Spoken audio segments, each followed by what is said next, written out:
মধ্যপ্রাচ্যের আকাশ এখন যুদ্ধের আগুনে লাল। ইসরায়েলের হামলার পাল্টা জবাবে তেল আবিব ও বিয়েরশেবা শহরে আছড়ে পড়ছে একের পর এক ইরানি মিসাইল। আইআরজিসি নিশ্চিত করেছে জর্ডানে অবস্থিত ইউএস যুদ্ধ বিমানের বৃহত্তম ঘাঁটি মুয়াফাক আল-সালতিতেও তারা একাধিকবার সফল হামলা চালিয়েছে। ইরানের ইসলামিক রেভলিউশনারি গার্ড কর্পস রবিবার এক বিবৃতিতে জানায়, আগামী কয়েক ঘন্টা এবং পরবর্তী দিনগুলোতে শত্রুর ওপর ইরানি সশস্ত্র বাহিনীর আক্রমণের পরিমাণ এবং গভীরতা বৃদ্ধি পাবে। অন্যদিকে প্রেসিডেন্ট মাসুদ পেজেশকিয়ান জানিয়েছেন, আত্মরক্ষার লড়াই চালিয়ে যাবে ইরান, কোনোভাবেই মাথা নত করবে না। আমাদের ইরান আমাদের দেশ কারো দাদাগিরি, নিপীড়ন কিংবা আগ্রাসনের সামনে মাথা নত করবে না। আমরা তা কখনো করিও নি। আমাদের এই বীর জাতি শত্রুর দেয়া কোনো হুমকির মুখে এত সহজে পিছু হটবে না। এটা কোনোভাবেই সম্ভব নয়। পেজেশকিয়ান আরো বলেন, গাজায় যারা হাজার হাজার মানুষ হত্যা করেছে তারা এখন ইরানকে দোষারোপ করছে। আমেরিকা এবং ইসরায়েল যারা কোনো দ্বিধা ছাড়াই ইরানের 168 নিষ্পাপ শিশুকে হত্যা করতে পারে, তাদের কোনো লজ্জা নেই। গাজায় 50 থেকে 60 হাজার মানুষকে নির্বিচারে হত্যা করতেও তাদের একটুও লজ্জিত হতে দেখা যায়নি। আর এখন তারাই উল্টো বলছে যে আমরা নাকি মানুষকে হত্যা করতে চাই।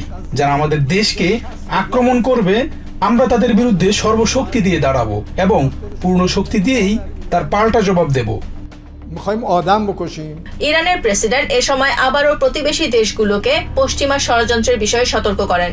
ইউএস ইসরায়েল প্রতিবেশী মুসলিম দেশগুলোর সাথে ইরানের সংঘাত তৈরি করতে চায় বলে মন্তব্য করেন প্রেসিডেন্ট। এদিন মধ্য ইসরায়েলের জনবসতিপূর্ণ এলাকায় ইরানি মিসাইল আঘাত হানলে ঘরবাড়ি ও যানবাহনের ব্যাপক ক্ষয়ক্ষতি হয়, যার ফলে তেল আবিব সহ বিভিন্ন শহরে সাইরেন বাজিয়ে সতর্কতা জারি করা হয়। সংঘাতের এই চরম উত্তেজনা ও আকাশপথ দীর্ঘ সময় বন্ধ থাকার এদিন বেন গুনিয়ান বিমানবন্দর দিয়ে সীমিত পরিসরে যাত্রীবাহী ফ্লাইট চলাচল পুনরায় শুরু করার অনুমতি দিয়েছে ইসরায়েল। ইসরায়েলের স্বাস্থ্য মন্ত্রণালয় বলছে, যুদ্ধ শুরুর পর থেকে অন্তত হাসপাতালে ভর্তি হয়েছেন, যাদের বড় অংশই শেল্টারে যাওয়ার সময় আহত হন।